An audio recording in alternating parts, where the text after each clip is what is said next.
इस्लाम के 5 स्तंभ वे 5 आवश्यक प्रथाएं हैं जिनका सभी मुसलमानों से उनके दैनिक जीवन में पालन करने की अपेक्षा की जाती है। इन प्रथाओं को इस्लामी आस्था की नींव माना जाता है और वे मुस्लिम जीवन शैली के लिए ढांचा बनाते हैं। इस्लाम के 5 स्तंभों को समझना किसी भी व्यक्ति या संगठन के लिए आवश्यक है जो मुस्लिम समुदाय के साथ प्रभावी ढंग से जुड़ना चाहते हैं या ऐसे संदर्भ में काम करते हैं जहां इस्लाम संस्कृति का एक महत्वपूर्ण पहलू है।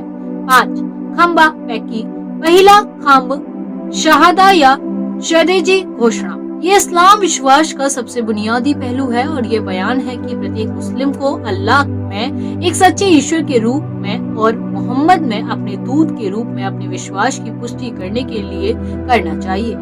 शहादत को अरबी में पढ़ा जाता है और इसे इस्लाम में सबसे महत्वपूर्ण प्रार्थना माना जाता है। दूसरा खंबा है साला या नमाज का अभ्यास। मुसलमानों को विशिष्ट समय पर दिन में 5 बार नमाज अदा करनी होती है और इस प्रथा को उनके आध्यात्मिक जीवन का अहम हिस्सा माना जाता है। प्रार्थना में शारीरिक और मानसिक तैयारी शामिल है जिसमें अनुष्ठान, शुद्धि और कुरान से विशिष्ट छंदों का पाठ शामिल है। नमाज का अभ्यास मुसलमानों को अल्लाह के करीब लाने और उन्हें अपने आध्यात्मिक उद्देश्य की याद दिलाने के लिए है। तीसरा स्तंभ है ज़कात या दान देने की प्रथा है। मुसलमानों को अपनी संपत्ति का एक हिस्सा जरूरतमंदों को देना होता है और इस प्रथा को अपने धन को शुद्ध करने और कम भाग्यशाली लोगों की मदद करने के तरीके के रूप में देखा जाता है। ज़कात की प्रथा मुसलमानों के दिलों में करुणा और उदारता की खेती करने और उन्हें अपने साथी इंसानों की देखभाल करने की जिम्मेदारी याद दिलाने के लिए है। चौथा स्तंभ है सावन या रमजान के महीने में रोजा रखने की प्रथा है। मुसलमानों को रमजान के महीने के दौरान सूर्यास्त तक सुबह से भोजन पेय और अन्य शारीरिक सुखों से बचना आवश्यक है। रोजा एक आध्यात्मिक अनुशासन है जो मुसलमानों को आत्मनियंत्रण विकसित करने और अपने कार्यों और इरादों के प्रति अधिक जागरूक होने में मदद करता है। ये उन लोगों के साथ सहानुभूति रखने के तरीके के रूप में भी देखा जाता है जो कम भाग्यशाली हैं और किसी के जीवन में आशीर्वाद के लिए कृतज्ञता की गहरी भावना विकसित करने के लिए। 5वां और अंतिम स्तंभ हज या मक्का की तीर्थ यात्रा है। जो मुसलमान शारीरिक और आर्थिक रूप से सक्षम हैं, उन्हें अपने जीवन काल में कम से कम एक बार इस तीर्थ यात्रा को करना आवश्यक है।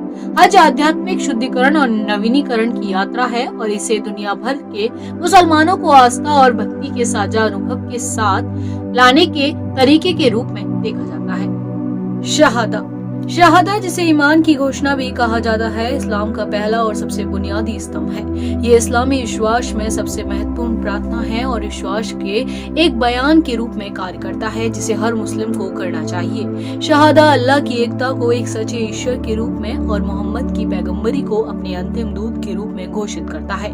शहादा के महत्व को समझना इस्लाम और मुस्लिम समुदाय को समझने की मांग करने वाले किसी भी व्यक्ति के लिए महत्वपूर्ण है। शहादा शब्द अरबी शब्द शहीद से लिया गया है जिसका अर्थ है साक्षी।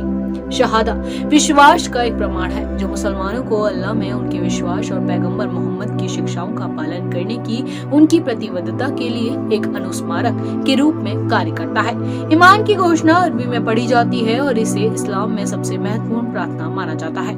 ये एक सरल कथन है जो पूरे इस्लामी पंथ को समाहित करता है और आधार के रूप में कार्य करता है जिस पर शेष धर्म का निर्माण होता है। शहादा के 2 हिस्से होते हैं। पहला भाग अल्लाह की एकता की पुष्टि करता है और दूसरा भाग मोहम्मद के पैगंबरी की पुष्टि करता है।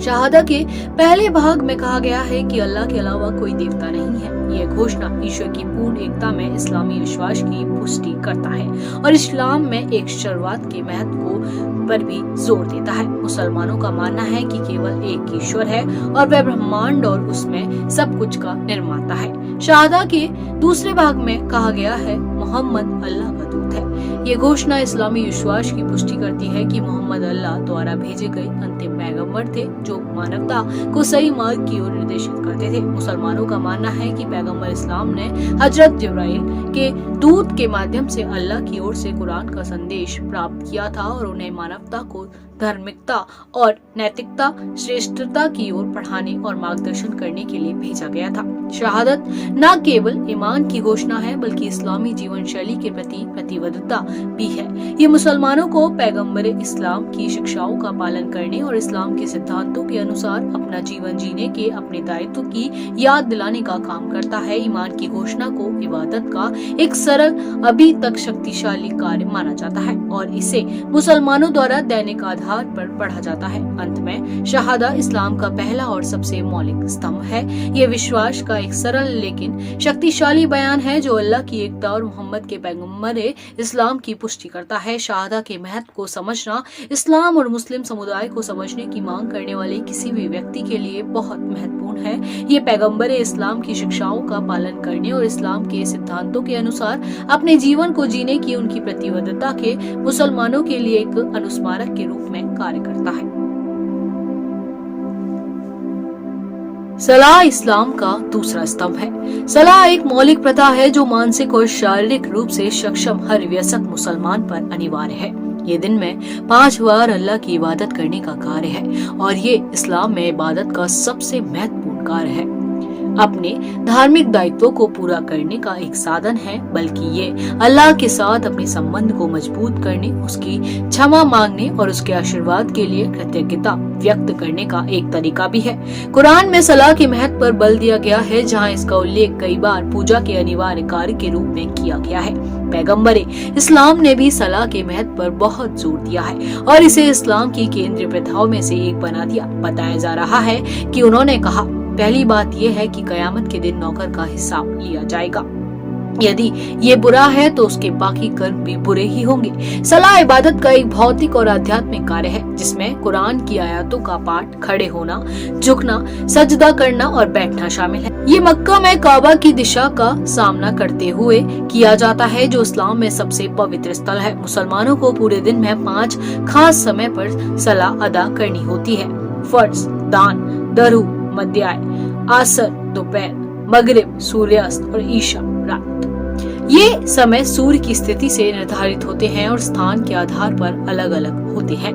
इबादत के अलावा सलाह के मुसलमानों के लिए कई फायदे हैं। ये किसी के दैनिक जीवन में अनुशासन और संरचना को स्थापित करने में मदद करता है क्योंकि इसके लिए व्यक्ति को चाहिए कि वे जो कर रहे हैं उसे रोकें और दिन भर में विशिष्ट समय पर प्रार्थना के लिए कुछ मिनट समर्पित करें। ये माइंडफुलनेस और फोकस के महत्व की याद दिलाने का भी काम करता है क्योंकि मुसलमानों को सलाह के दौरान अपने मन और दिल को अल्लाह पर केंद्रित करने के लिए प्रोत्साहित किया जाता है। इसके अलावा सलाह अल्लाह से क्षमा मांगने और अपने पापों के लिए पश्चाताप करने का एक साधन है। मुसलमानों को सलाह के दौरान अपने कार्यों पर प्रतिबिंबित करने और क्षमा मांगने के लिए प्रोत्साहित किया जाता है जो आत्मा को शुद्ध करने और अल्लाह के साथ किसी के रिश्ते को मजबूत करने में मदद कर सकता है। इसके अतिरिक्त सलाह उन आशीर्वादों के लिए आभार व्यक्त करने का एक तरीका है जो अल्लाह ने हमें प्रदान किए हैं, जैसे कि स्वास्थ्य, धन और परिवार। अंत में सलाह इस्लाम का एक बुनियादी स्तंभ है जो मुसलमानों के आध्यात्मिक और शारीरिक विकास में महत्वपूर्ण भूमिका निभाता है। ये किसी के धार्मिक दायित्वों को पूरा करने, अल्लाह के साथ किसी के संबंध को मजबूत करने, क्षमा मांगने और कृतज्ञता व्यक्त करने का एक साधन है। मुसलमानों को सलाह नियमित रूप से और ईमानदारी के साथ करने के लिए प्रोत्साहित किया जाता है क्योंकि ये इस्लाम में पूजा के सबसे महत्वपूर्ण कार्यों में से एक है। ज़कात इस्लाम का तीसरा स्तंभ। ज़कात इस्लामी आस्था का एक अनिवार्य घटक है। ये दान का एक अनिवार्य कार्य है जो हर सक्षम मुस्लिम पर अनिवार्य है जिसने निसाब के रूप में जाना जाने वाला एक निश्चित सीमा से ऊपर धन जमा किया है। ज़कात किसी के धन को शुद्ध करने और उसे जरूरतमंदों को वितरित करने का एक साधन है जिसका अंतिम उद्देश्य मुस्लिम समुदाय के भीतर सामाजिक न्याय और समानता प्राप्त करना है। कुरान में ज़कात के महत्व पर बल दिया गया है जहाँ इसका उल्लेख सलाह के साथ इबादत के अनिवार्य कार्य के रूप में किया गया है। पैगंबर इस्लाम ने भी ज़कात के महत्व पर बहुत बल दिया है और इसे इस्लाम की केंद्रीय प्रथा बना दिया है। बताया जाता है कि उन्होंने कहा, हर दिन सूरज उगता है। प्रत्येक वंशज के लिए चैरिटी निर्धारित की जाती है। अपने आप को इसे रोकने के लिए सूर्य की वृद्धि हुई है स्वीकार नहीं करने के बराबर है। ज़कात एक वित्तीय बाध्यता है जिसकी गणना किसी के धन और संपत्ति के आधार पर की जाती है। जिसमें धन, सोना, चांदी और व्यापार लाभ शामिल है। ये आमतौर पर निस्ब थ्रेशोल्ड से ऊपर किसी की कुल संपत्ति के 2.5% की दर से गणना की जाती है। निसाब दहलीज धन की न्यूनतम राशि है जिसे जकात अनिवार्य होने से पहले पहुंचा जाना चाहिए और ये वर्तमान में लगभग 3 औस सोने के बराबर है। जकात का वितरण कुरान में निर्धारित है और इसका मुख्य उद्देश्य मुस्लिम समुदाय के गरीब और जरूरतमंद सदस्यों का फायदा पहुंचाना है। जकात का उपयोग जरूरतमंदों को भोजन, वस्त्र, आश्रय, शिक्षा और चिकित्सा प्रदान करने के लिए किया जा सकता है। इसका उपयोग धर्मार्थ संगठनों और उन पहलों का समर्थन करने के लिए भी किया जा सकता है जो समग्र रूप से मुस्लिम समुदाय को लाभान्वित करते हैं। जरूरतमंदों को आर्थिक सहायता देने के अलावा जकात के मुसलमानों के लिए कई फायदे हैं। ये व्यक्ति के भीतर उदारता की और करुणा की भावना पैदा करने में मदद करता है क्योंकि उन्हें जरूरतमंदों को स्वतंत्र रूप से और स्वेच्छा से देने के लिए प्रोत्साहित किया जाता है। ये किसी के धन को शुद्ध करने और धन के संचय से जुड़े किसी भी नकारात्मक प्रभाव को दूर करने का भी काम करता है। इसके अतिरिक्त जकात मुस्लिम समुदाय के भीतर सामाजिक सामंजस्य और एकजुटता बनाने के लिए तरीके के रूप में जाना जाता है क्योंकि ये व्यक्तियों को एक दूसरे का समर्थन करने और एक सामान्य लक्ष्य की दिशा में काम करने के लिए प्रोत्साहित करता है। अंत में जकात इस्लामी आस्था का एक अनिवार्य घटक है जो मुस्लिम समुदाय के भीतर सामाजिक न्याय और समानता प्राप्त करने में महत्वपूर्ण भूमिका निभाता है। ये अपने धन को शुद्ध करने, जरूरतमंदों का समर्थन करने और सामाजिक सामंजस्य और एकजुटता का निर्माण करने का एक साधन है। मुसलमानों को नियमित रूप से और ईमानदारी से जकात देने के लिए प्रोत्साहित किया जाता है क्योंकि ये इस्लाम में पूजा के सबसे महत्वपूर्ण कार्यों में से एक है। सावम इस्लाम का चौथा स्तंभ सावम है जिसका अर्थ है रोजा। ये इबादत का अनिवार्य कार्य है कि रमजान के महीने में मुसलमान हर साल इबादत करते हैं। उपवास में सुबह से सूर्यास्त तक भोजन, पेय और अन्य शारीरिक जरूरतों से बचना शामिल है। सावम का उद्देश्य आत्मा को शुद्ध करना, आत्म अनुशासन विकसित करना और व्यक्ति और ईश्वर के बीच संबंध को मजबूत करना होता है। सावम इस्लामी इबादत का एक अनिवार्य पहलू है और पवित्र कुरान में इसका उल्लेख कई बार किया गया है। अध्याय 2 कविता 183 में अल्लाह सर्वशक्तिमान कहते हैं, ए तुम पर विश्वास किया है जो आप पर फैसला किया है। उपवास के रूप में ये आपसे पहले उन पर फैसला किया गया था कि आप धर्मी हो सकते हैं। यह आयत इस्लामी आस्था में सावम के महत्व को स्पष्ट करती है और धार्मिकता प्राप्त करने के साधन के रूप में इसके महत्व को उजागर करती है। रमजान का महीना इस्लामी चंद्र कैलेंडर का 9वां महीना और इसे साल का सबसे पवित्र महीना माना जाता है। इस महीने के दौरान मुसलमान सूर्योदय से सूर्यास्त तक उपवास करते हैं और वे कुरान का पाठ करने और स्वैच्छिक प्रार्थना करने जैसे पूजा के अतिरिक्त कार्यों में भी संलग्न होते हैं। उपवास सूर्यास्त के समय इफ्तार के रूप में जाना जाने वाला भोजन के साथ टूटा जाता है और ये मुसलमानों के लिए भोजन में साझा करने के लिए दोस्तों और परिवारों को आमंत्रित करने के लिए प्रथागत है। रमजान के दौरान रोजा रखना उन सभी वयस्क मुसलमानों के लिए अनिवार्य है जो शारीरिक रूप से ऐसा करने में सक्षम है। हालांकि उन लोगों के लिए कुछ छूट है जो बीमार हैं, यात्रा कर रहे हैं, गर्भवती हैं, स्तनपान कर रहे हैं या मानसिक धर्म कर रहे हैं। इन मामलों में व्यक्तियों को बाद के समय में उपवास के छूटे हुए दिनों को बनाने की अनुमति दी जाती है। सावम का कृत्य रमजान के महीने तक ही सीमित नहीं है। मुसलमानों को भी पूरे साल स्वेच्छा से रोजा रखने के लिए प्रोत्साहित किया जाता है। विशेष रूप से मुहर्रम के महीने के दौरान जो इस्लामी कैलेंडर का पहला महीना है, सोमवार और गुरुवार को उपवास की भी सिफारिश की जाती है क्योंकि ये दिन पैगम्बर मोहम्मद के प्रिय थे। शारीरिक और आध्यात्मिक दोनों तरह के व्यक्ति के लिए सावम के कई फायदे हैं। शारीरिक दृष्टि से उपवास के कई स्वास्थ्य लाभ हैं जैसे कि पुरानी बीमारियों के जोखिम को कम करना और मस्तिष्क के कार्य में सुधार करना। ये आत्म अनुशासन को भी बढ़ावा देता है और व्यक्तियों को उनकी इच्छाओं और आवेगों पर अधिक नियंत्रण की भावना विकसित करने में मदद करता है। आध्यात्मिक दृष्टिकोण से सावम व्यक्तियों को भगवान के साथ एक गहरा संबंध विकसित करने और उनके विश्वास को मजबूत करने में मदद करता है। उपवास व्यक्ति को अपनी आध्यात्मिकता पर विचार करने और ईश्वर द्वारा उन्हें दिए गए आशीर्वादों पर विचार करने का अवसर प्रदान करना होता है। ये व्यक्तियों को कृतज्ञता का अभ्यास करने और दैनिक आधार पर उनके द्वारा उपभोग किए जाने वाले भोजन और पेय के लिए अधिक प्रशंसा विकसित करने के लिए भी प्रोत्साहित करता है। अंत में सवम इस्लाम का एक आवश्यक स्तंभ है जो रमजान के महीने के दौरान किया जाता है। इसमें सुबह से सूर्यास्त तक भोजन, पेय और अन्य शारीरिक जरूरतों से बचना शामिल है और इसमें व्यक्ति के शारीरिक और आध्यात्मिक कल्याण दोनों के लिए कई लाभ हैं। उपवास के माध्यम से हज इस्लाम का 5वां स्तंभ हज है, जो सऊदी अरब में स्थित पवित्र शहर मक्का की तीर्थ यात्रा है। ये इबादत का एक अनिवार्य कार्य है कि शारीरिक और आर्थिक रूप से सक्षम हर मुसलमान को अपने जीवन काल में कम से कम एक बार प्रदर्शन करना चाहिए। हज इस्लाम का एक महत्वपूर्ण स्तंभ है क्योंकि इससे मुसलमानों को अपने ईमान के साथ जुड़ने, अपनी आत्मा को शुद्ध करने और ईश्वर के साथ अपने रिश्ते को मजबूत करने का अवसर प्राप्त होता है।